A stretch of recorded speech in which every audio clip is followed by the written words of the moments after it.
حضرت آدم علیہ السلام کو اللہ تبارک و تعالیٰ نے مٹی سے بنایا، اور بلکہ اتنا بھی آتا ہے جیسے مٹی کے اندر پانی چھوڑ دیا جائے اور کچھ عرصے تک پڑا رہے تو وہ ایک قسم کی ٹھیکری کی طرح بن جاتا ہے، کیچڑ ہے، ٹھیکری ہے، اس کے بعد تو فرمایا اس مٹی سے حضرت آدم علیہ السلام کو بنایا، اور پھر جب ان کے اندر روح ڈالی اللہ نے، پھر دنیا کے اندر بھیجا، جب آنکھ کھلی تو یہاں پہ ایک قسم کی وحشت ہو رہی تھی کہ یہاں پر تو کوئی بھی نہیں ہے، اب دل بھی نہیں لگ رہا۔ اللہ سے دعا کی، یا اللہ نے دل میں الہام ڈالا کہ دعا کرنی ہے، اللہ سے مانگا یا اللہ کوئی مانوسیت کا سبب بنا، کوئی ایسا ہو کہ جو دل بھی لبھانے والا ہو۔ اللہ نے ان پہ غشی طاری کی اور ان کی بائیں پسلی سے حضرت حوا کو پیدا فرما دیا۔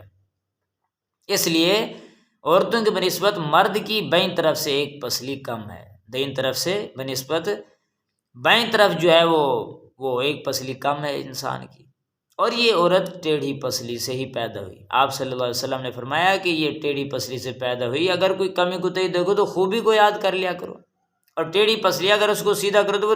ٹوٹ جائے گی، یعنی طلاق ہو جائے گی، بس جیسے ہے اس کے ساتھ فرمایا ویسے ہی گزارا کرو۔ حضرت حوا علیہ السلام کو انہوں نے دیکھا، اس کے بعد اللہ نے ان کو جنت میں بھیج دیا اور فرمایا کہ جنت کے اندر رہو اور سب چیزیں کھاؤ، لیکن فرمایا کہ ایک چیز کو نہیں کھانا، اس درخت کے قریب نہیں جانا۔ تو شیطان آیا اور سانپ کی شکل میں آیا، یا جس شکل میں وہ ہر شکل میں آ سکتا ہے، اور اس نے آ کر کے وسوسہ ڈالا کہ یہ اس لیے منع کیا گیا کہ اگر اس پھل سے کھا لو گے تو تم تو ہمیشہ ہمیشہ جنت میں رہو گے، تم تو رہنا چاہتے ہو نا، تو کھا لو اس کو۔ اس نے وسوسے ڈالے حضرت حوا کو، حضرت حوا نے حضرت آدم علیہ السلام کو کہا، آخر کار انہوں نے وہ پھل جو ہے وہ کھا لیا،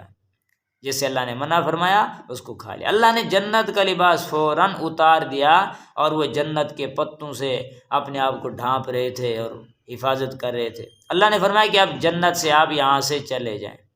اور اس کے اندر بھی حکمت تھی کہ اللہ تبارک و تعالیٰ نے دنیا کا نظام جو ہے بنانا تھا، اس کو بھی ساتھ ساتھ چلانا تھا۔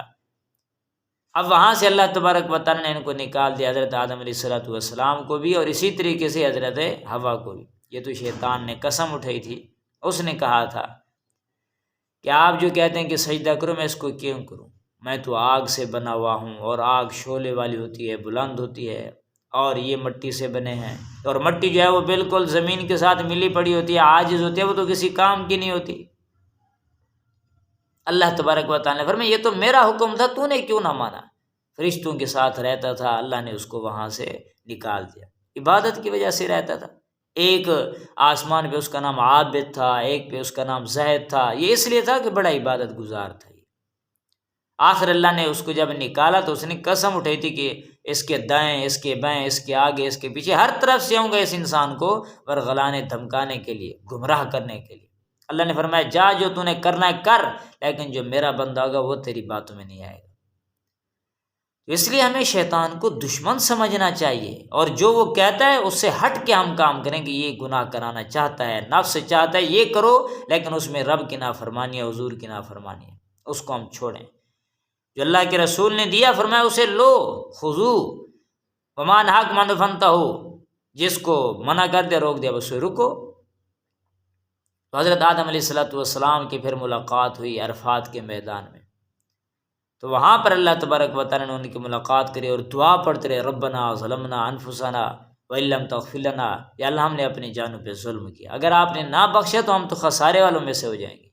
عرش پہ بھی ایک دیکھا نام لا الہ الا اللہ محمد رسول اللہ، پھر اس نام کے صدقے سے اللہ سے دعائیں مانگی، اللہ نے قبول فرمائی۔ تو ہمارے لیے بھی یہی چیز ہے کہ ہم حضور صلی اللہ علیہ وسلم کے نام کے صدقے سے اللہ سے مانگیں، ان کا وسیلہ دے کر کے مانگیں، انشاءاللہ اللہ تبارک و تعالیٰ دعاؤں کو قبول فرمائیں۔ اللہ سے دعا میں بھی عمل کی توفیق نصیب فرمائے۔ وآخر دعوانا الحمدللہ۔